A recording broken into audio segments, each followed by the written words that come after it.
All right, welcome back everyone to another Water, Wetlands, and Watershed seminar. This week we are lucky enough to have Dr. Christa Court with us. Dr. Court is the director of the Economic Impact Analysis Program here at UF, which conducts regional economic analyses for all types of funded research projects and organizations, and also government agencies. And she spans topics from agriculture to forestry, fisheries, even education, healthcare. And today we're going to talk, of course, about economics. Dr. Court's research and extension program focuses on regional economic modeling, basically on any topic where you're coupling some sort of human and natural system, and we'll see that very clearly today with red tide. She also leads the UF and IFAS efforts to look at the impacts of disasters, so things like hurricanes, tropical cyclones, harmful algal blooms, even COVID.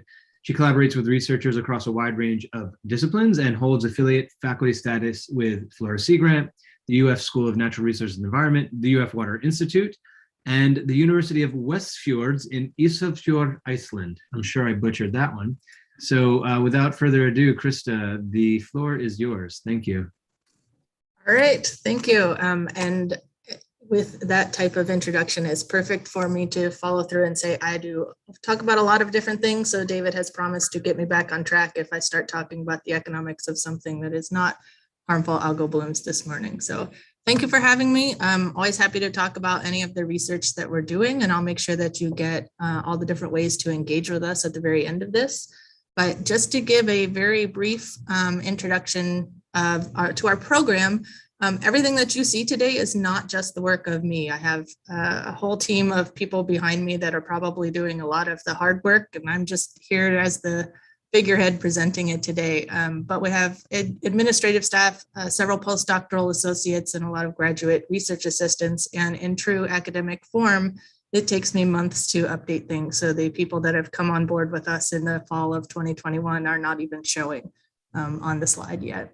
But we are housed within the Food and Resource Economics Department. We've got expertise in the areas of regional economic modeling, impact analysis, disaster impact analysis, as David mentioned. And we provide technical assistance to academic units. So anytime that people need an economist on their multidisciplinary team, we coordinate with integrated projects. We do a lot of projects for industry groups, industry associations, looking at the economic contributions of a particular industry within the state of Florida, or sometimes the impact of something that is happening to that industry. And then a lot of work with government agencies and local communities in the same areas.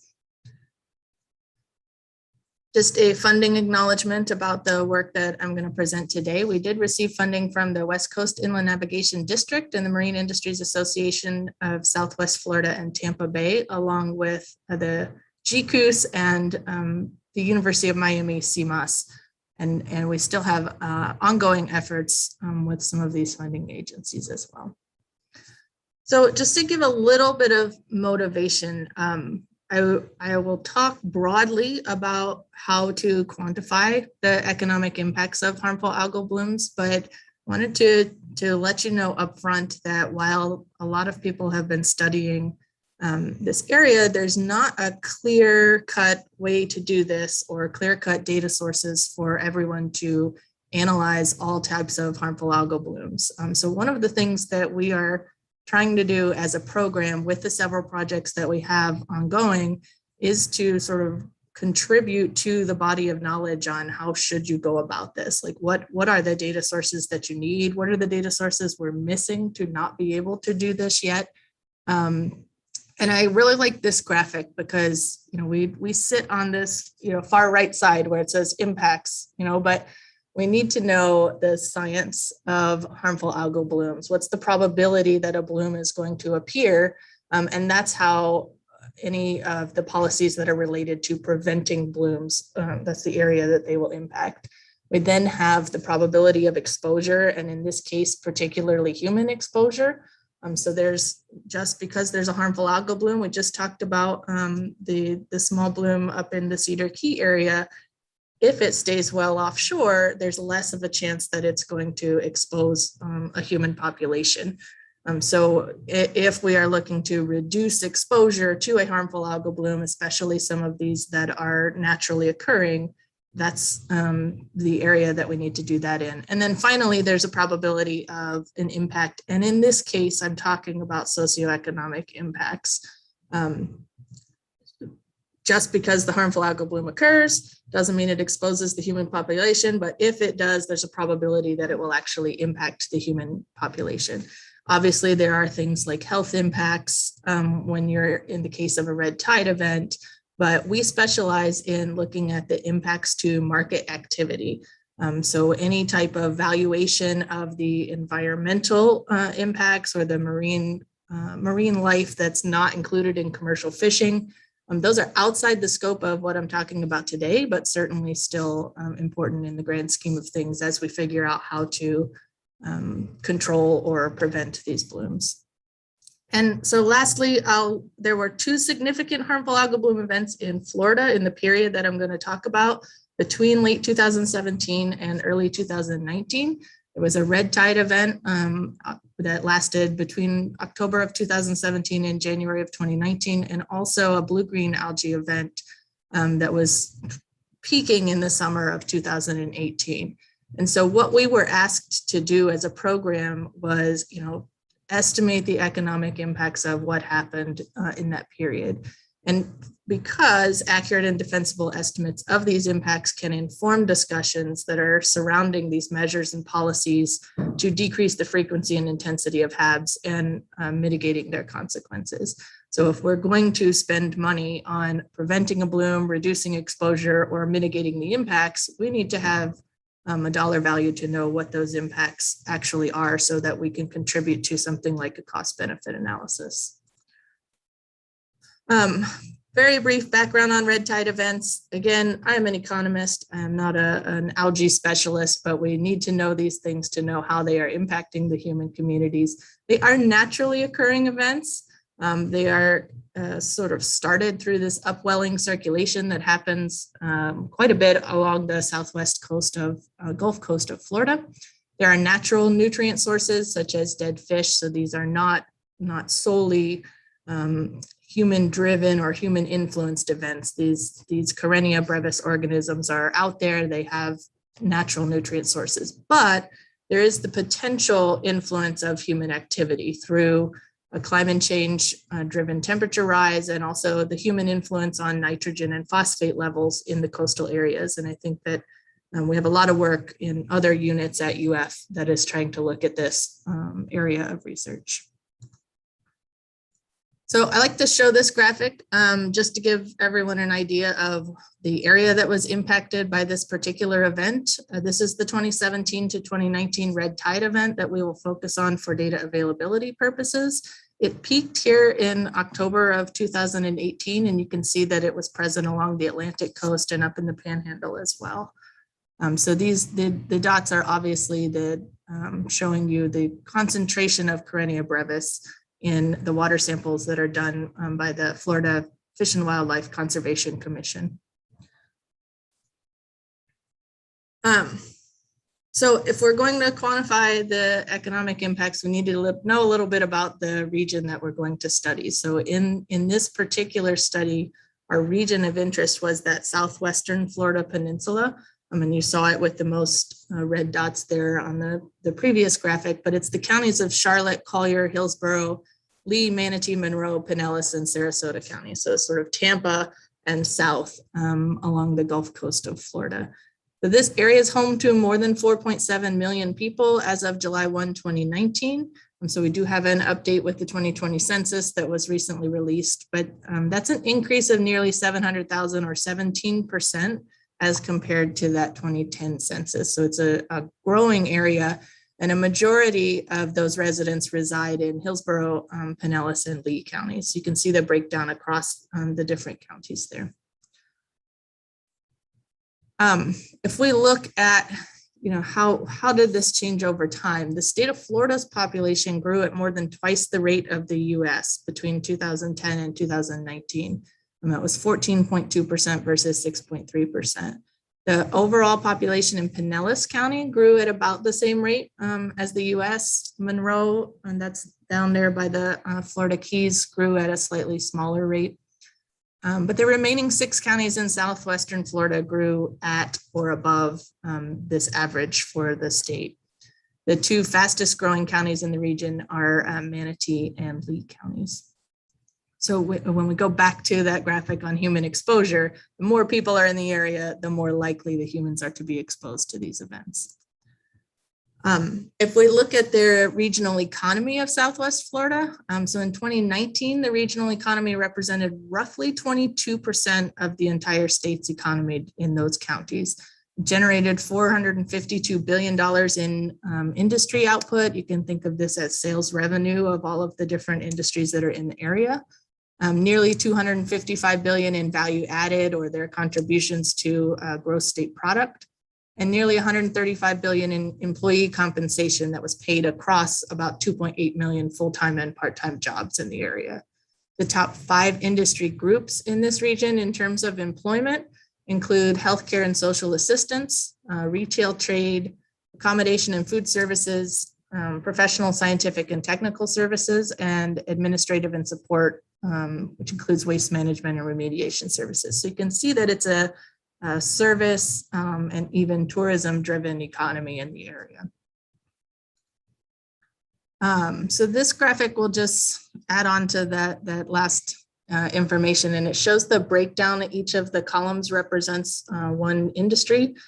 So you can see those top 5 that we just listed there on the left-hand side, and the colors are representing the portion of employment that is within each of the counties of interest in this region. So you can see, again, Hillsborough, Pinellas, and Lee are the larger counties in the region.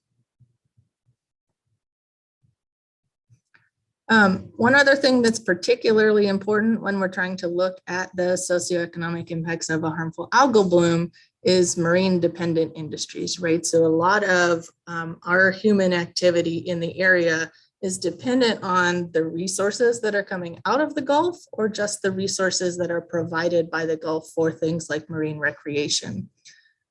So these industries include things like commercial fishing, marine aquaculture, seafood processing that happens right along the coast, water transportation, and even others like marinas and scenic and sightseeing transportation that are on the water.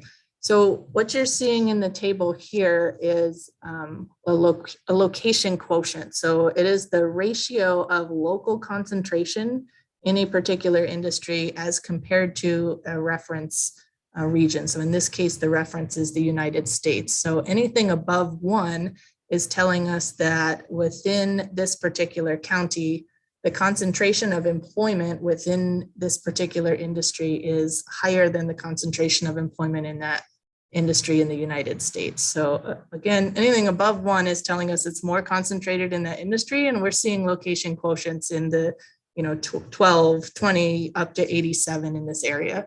So you're seeing the highest location quotient in a marine dependent industry for a particular county here. So scenic and sightseeing transportation in Monroe County down by the Keys, that makes sense. And there's a lot of marinas supporting fishing related or boating related activity in Manatee and Hillsborough County. So we have a lot of concentration in these marine dependent industries in the region. The other thing that I mentioned before is it's a tourism area. So they boast white sand beaches, world-class fishing in the region. They have a lot of cultural and historical sites that can be visited year round. So it's just an attractive place for visitors. The Visit Florida, our official tourism board here in the state of Florida, estimated that 131.4 million visitors came to Florida in 2019. So that's just after the event that we're talking about here.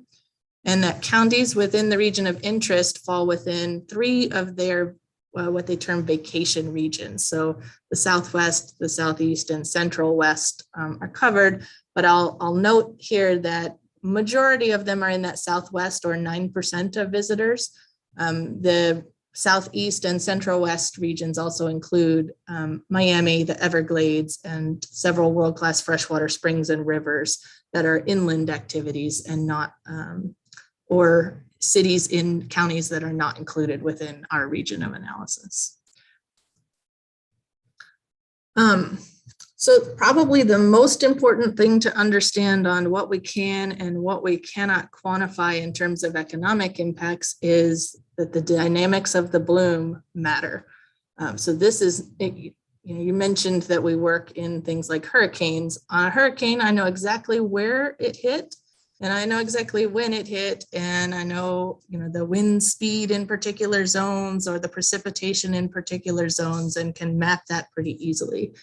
With a harmful algal bloom, and especially this red tide event, it kind of ebbs and flows in terms of geographic location as well as intensity. So you can see this chart that I'm showing here, on the vertical axis is the number of, says red tide events detected, but really it means the water samples in which the Karenia brevis concentration was above 100,000.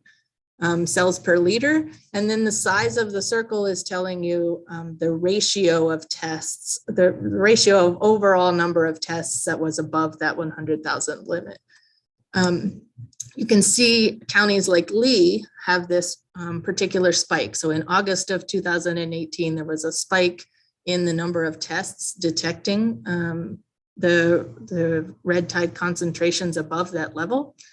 And you can also see a spike in places like Sarasota County, where it happened at a different time in June. If you look at the bottom, there's all other coastal counties in Florida, and you can see a very small spike in October. That was because of tests that were happening up in the Panhandle right around the time when Hurricane Michael came through and was sort of driving a lot of the dynamics in the Gulf water northward.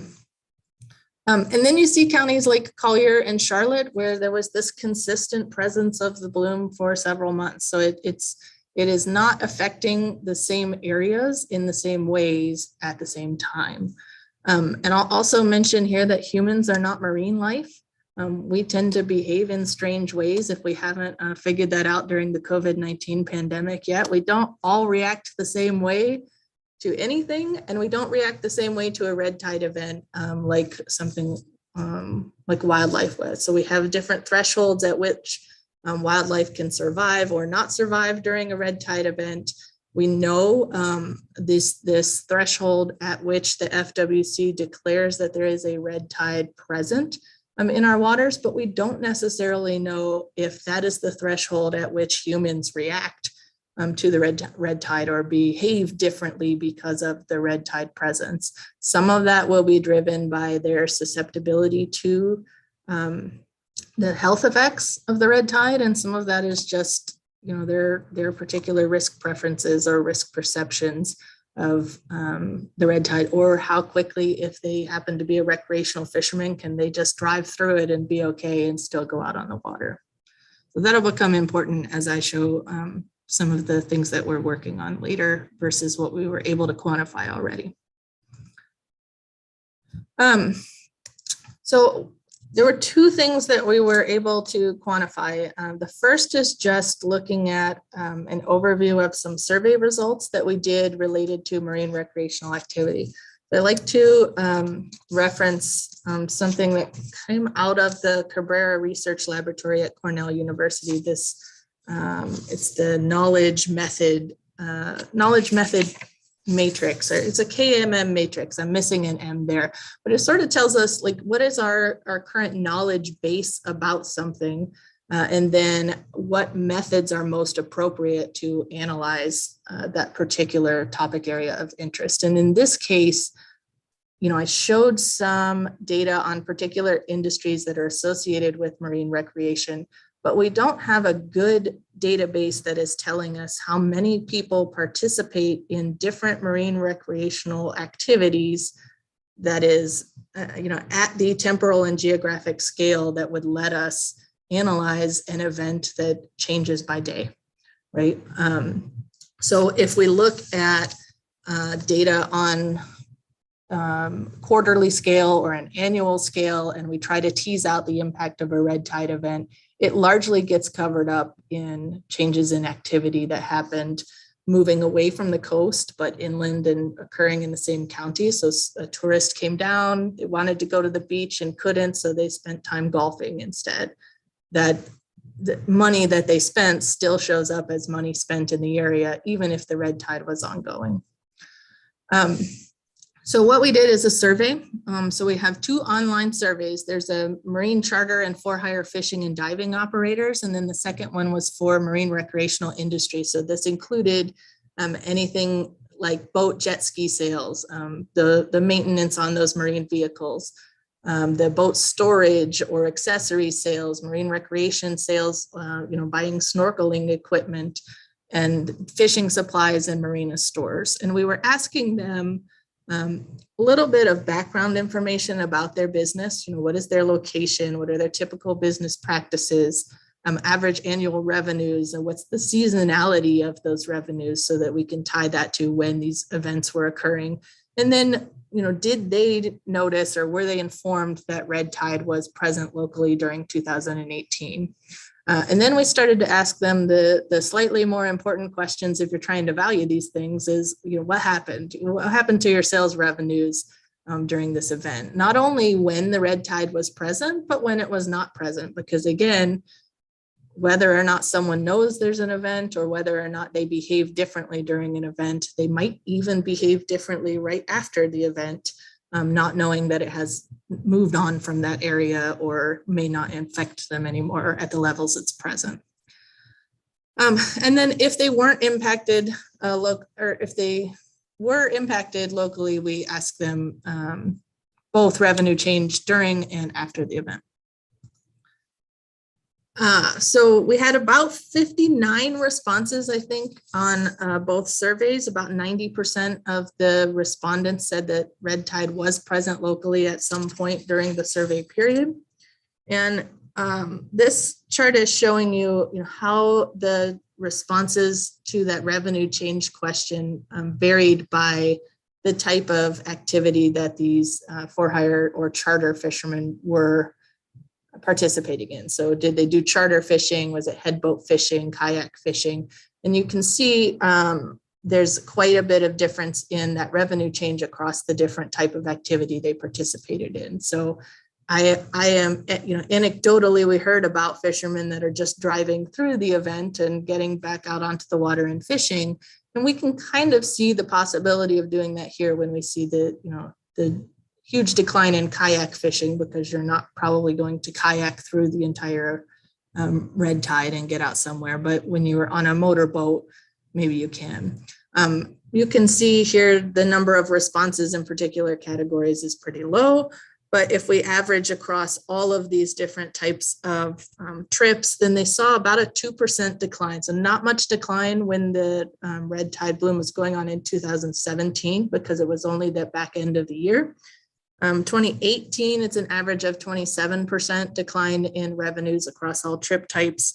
And then even leaking over into 2019, they saw a 9% decline on revenues for the entire year, even though the red tide bloom only affected January.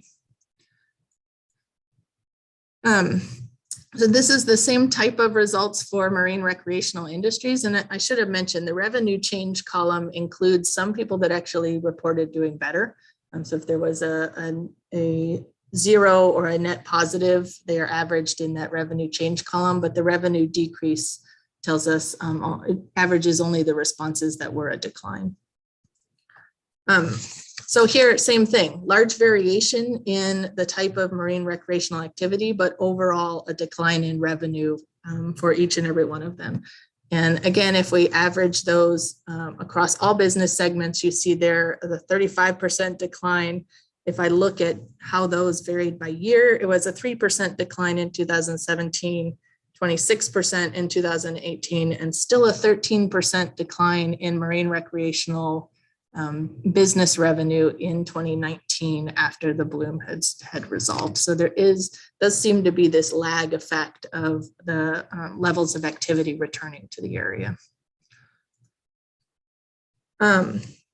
So one data source that we were able to find that we felt was temporally and geographically appropriate to get at this dynamic type of event was Airbnb data. So why Airbnb? Well, because I have daily property level data and can see changes in both price and quantity during a red tide event and when one is not locally present. So the coastal counties in Florida actually comprise about half of the Airbnb supply. The little trivia nugget here is that Orlando has an exorbitant amount of Airbnb properties and is one of the top locations in the entire world for Airbnb properties. Counties located in this Southwest region of interest that we had represent about 13.6% of the total Airbnb supply in Florida. In Lee County alone, that's more than 35,000 Airbnb bedroom equivalents. Pinellas, Manatee, and Collier County each had around 20,000, and Sarasota, Hillsborough, and Charlotte counties had less than 15,000 Airbnb room equivalents. We can use econometric modeling techniques to determine the impact of the red tide on Airbnb demand, or at least the association between those higher level water samples and the price and quantity of Airbnb properties. And what we found was that each positive test, so again, that's a water sample above 100,000 cells per liter, that cutoff that FWC determines as a red tide event, revealed a reduction in average daily rate of Airbnb properties in that county by about 45 cents per day.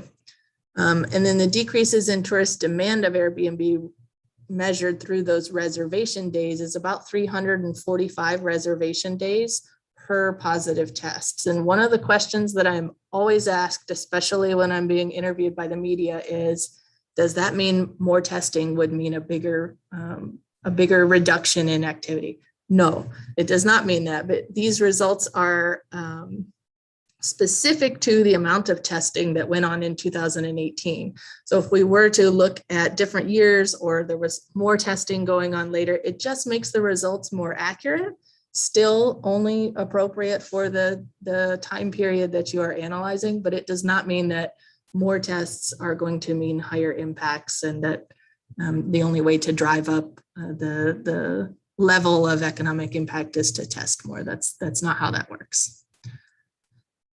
So there's three effects that we were able to tease out of these data. So there's the price effect, which means that visitors still came to the area, but they paid less than they were willing to pay if there wasn't a red tide present. There's a quantity effect where people just canceled the trip and said, I'm not coming, there's a red tide, whether they had significant health impacts from that or just didn't want to be there because they wouldn't enjoy it as much.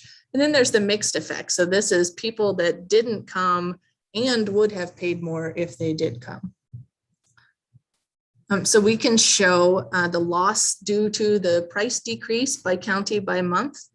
We can also show the loss due to those canceled trips or the loss in reservation days and that mixed effect.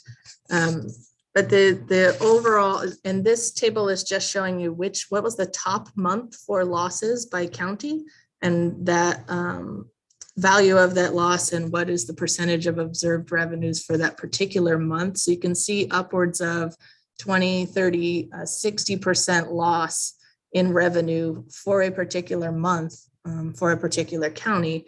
But when we average that over the entire year, we're seeing, due to these price effects, about $31.5 million of losses, which is roughly 1.39% of annual revenue for the Airbnb market in these counties. That monetary loss due to reservation days is about $32 million, and then that mixed effect is about $6 million. So we're looking at about $70 million of total losses across the entire year across all three of these effects. But we can actually do more with it. It seems like that's a lot, but we can actually do more and look at what does that actually mean for tourism activity in the area. So this is merely telling us only in that Airbnb market what has happened, but less people in Airbnbs means less tourism activity. It affects more than the accommodation, or in this case, the Airbnb sector. So tourists spend money on a wide variety of products and services in preparation for and during their trip. that ranges from accommodation to transportation and even their souvenir purchases or visits to restaurants in the local area. So the pattern of visitor expenditures, as well as the destination region size and economic structure, are both going to determine the share of visitor expenditures that remain in the region or leak or spill over to other regions. So even a region that is not locally affected by a red tide, if they have economic linkages through their industries, they're going to feel effects of a decline in visitor activity as well.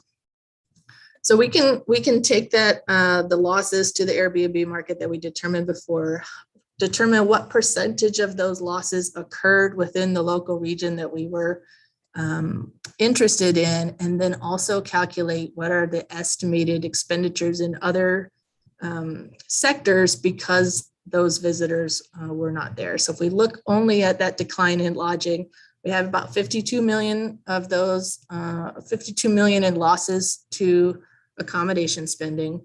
That translates to about 41.7 million in food and beverage services. So this is the restaurants, grocery stores that are supplying food to the visitors, 36 million in transportation, shopping and retail, another 30 million, in entertainment and recreation, 23 million. So $184 million of expenditures did not happen because of the red tide event. And that is only the people that stayed in Airbnbs. So this is an underestimate of what was actually going on, because we're not including people that canceled a trip or paid less to come to a hotel or a motel.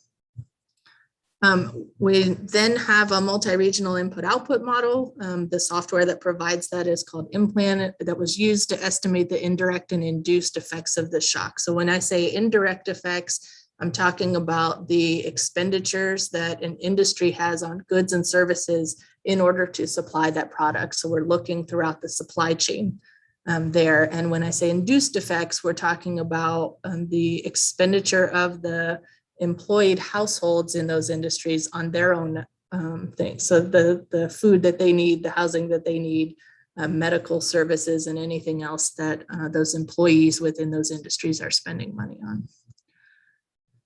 This is a lesson in how not to present a table, but we're gonna put it up here anyway. It's a little bit confusing to read, and I have no idea how we ended up with things that were bold and not bold here. So if there are students on the line, don't create a table that looks like this type of format. But we take that 184 million, we run it through the model to determine those indirect and induced effects, and we end up with a total economic impact, again, just because of Airbnb visitors not coming to the state, of $317.6 million in output. So that is the sales revenue again.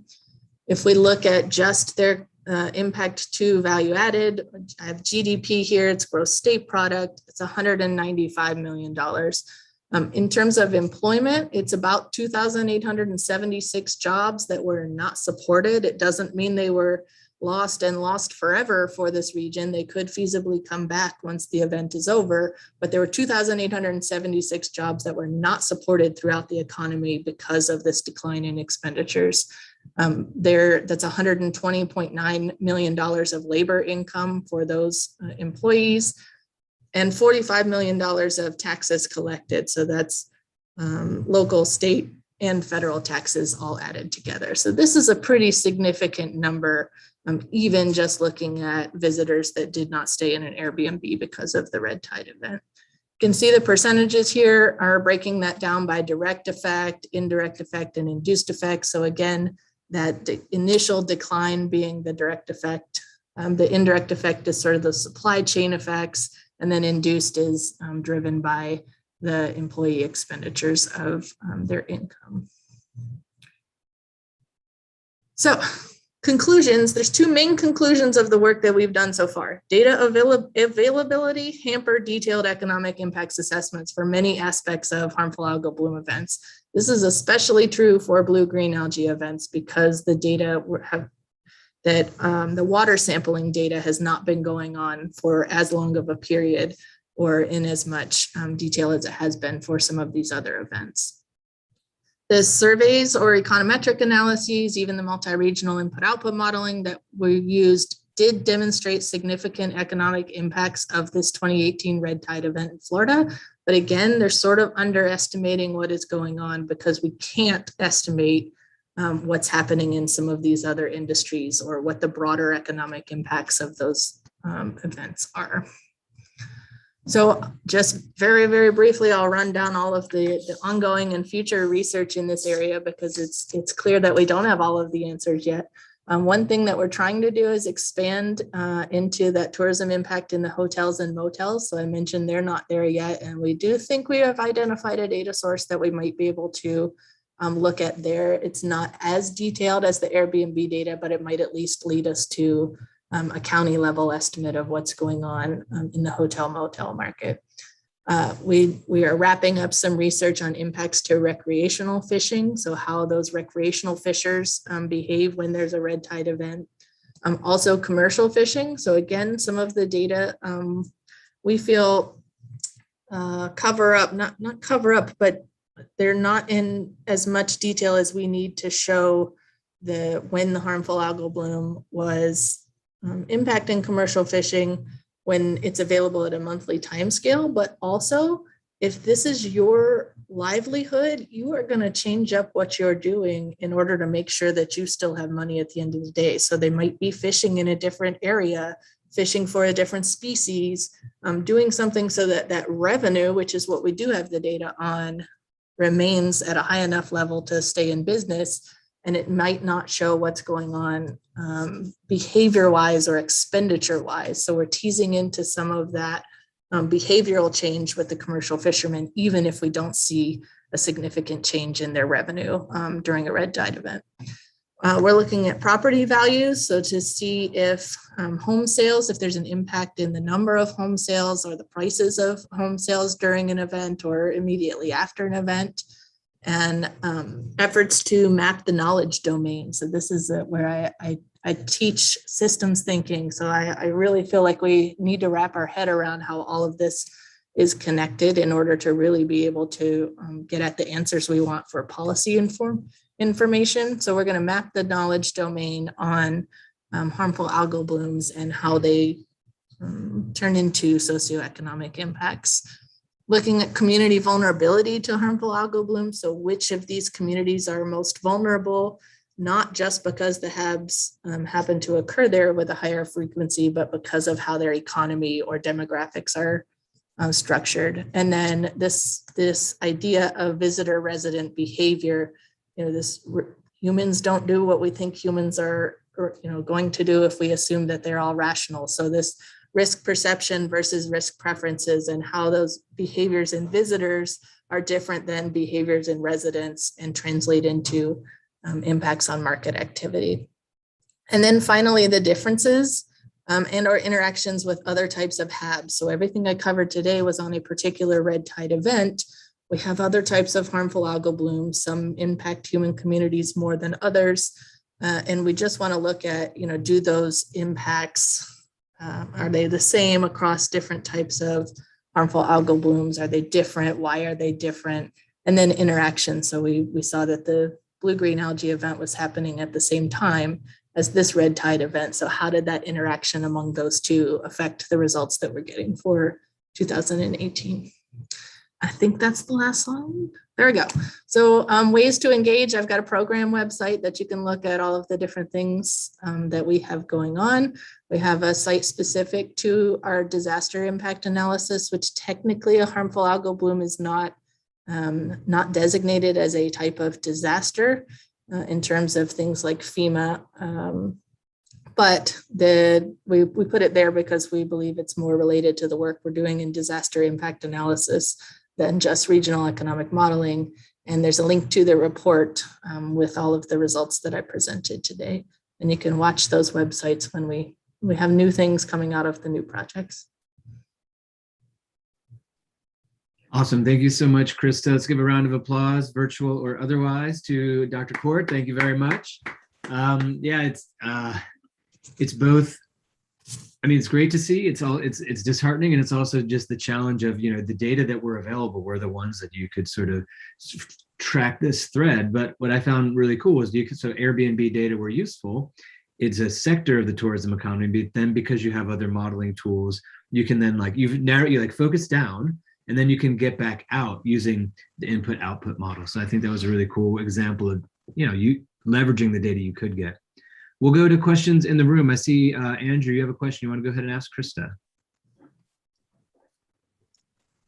Yeah, hey Christa, thank you. That was a nice talk. It was really nice to get a glimpse at some of the work you've been doing and some of the approaches you use. And I have a question that I originally put in the chat, but that's just going back to the Airbnb data. I actually have two questions now. I have a second one in addition to that. But the first is, can you tell with the data whether people, can you distinguish whether people were canceling their trips before arriving versus possibly coming down and then cutting their trip short? As an indication of like when they basically get when and where they get their information and learn about the red tide events, right? Like, are they hearing about it in the national news when they're up in Michigan and deciding not to come at all? Or are they coming down here, encountering these events at the beach and then saying, we're out of here, like we're going to cut the last 2 weeks and just, and head home. And then I guess related to that, I guess there's also this possibility that people might come down for a red tide. Really, they've heard about it, but they kind of experience what it's all about. And so it shows up as like someone who's actually come and had their trip during the red tide event. But then, a year later, if there's a red tide, like, oh, we're not going to repeat that one again. And then they don't come. And so there's some like non-independence as people kind of learn about what these events really mean, I guess, on a couple different time scales. So anyways, those are sort of my questions about that. It's really intriguing data set.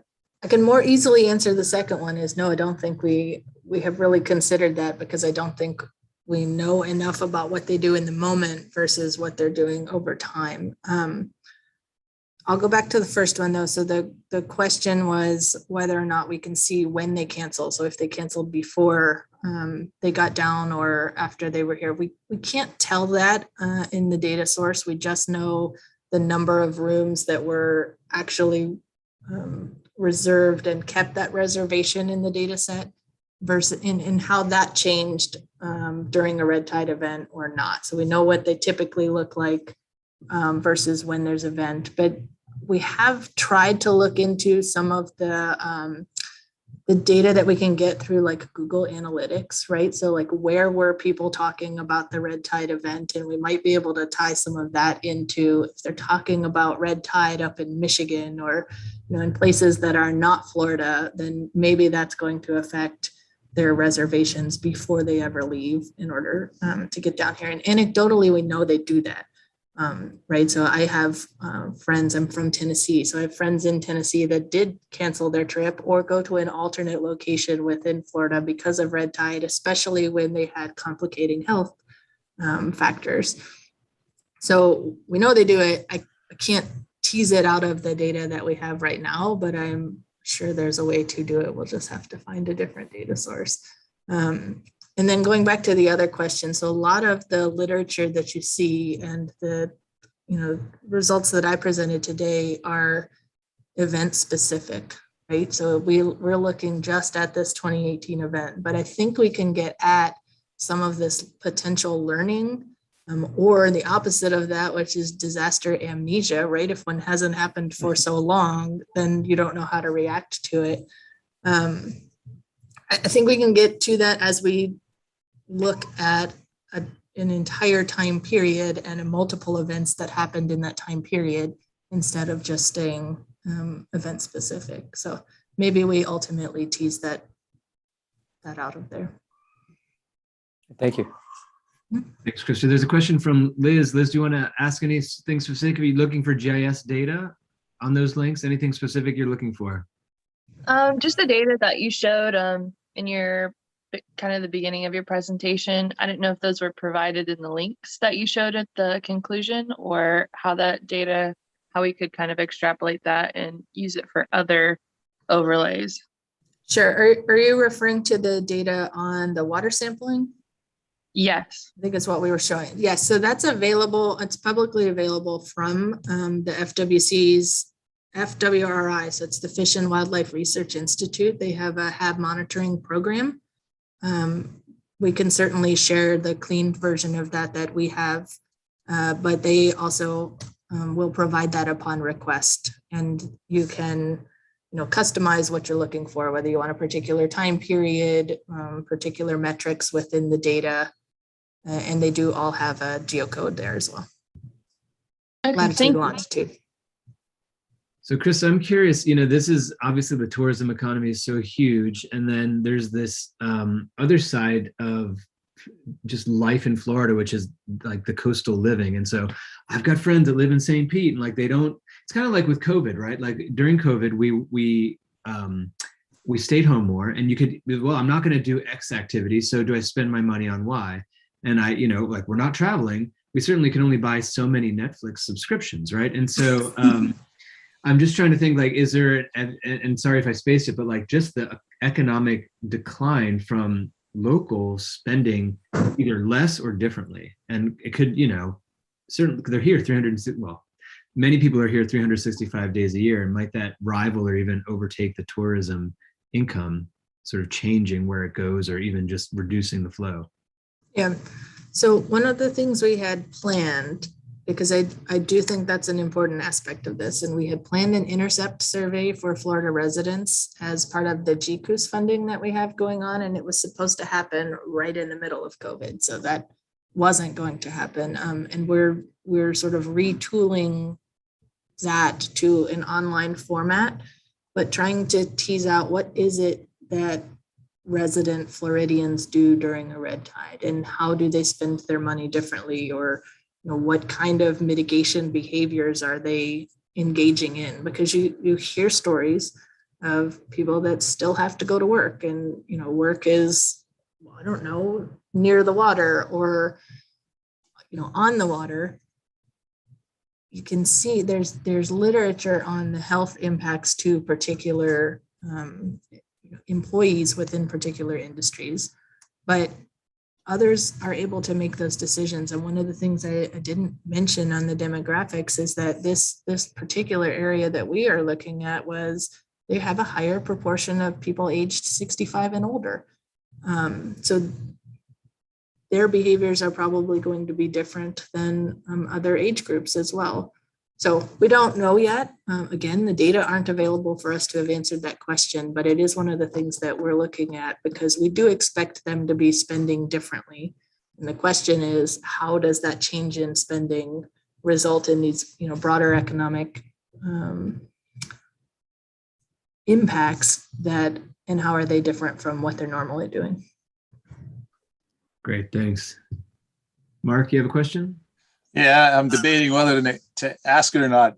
Great presentation, by the way, because it really does illuminate a much broader context around any of these issues. And my question is whether or not and you mentioned you were kind of a systems thinker, so this may be beyond the system of the economy and into this broader context, but in any of your discussions about figuring out what connections of impacts, was there anything beneficial, or could anything be beneficial about a harmful algal bloom? And it may not relate to economics only because of the way we account for the economics, but just as a potential, for instance, and maybe we had less wastewater to treat, and there's a cost savings perhaps there, or maybe there's less nutrients now entering into the environment if there's connections along those lines. But I'm curious if, number one, any of your discussions ever identified a potential positive in the sense of economics for these harmful algal blooms?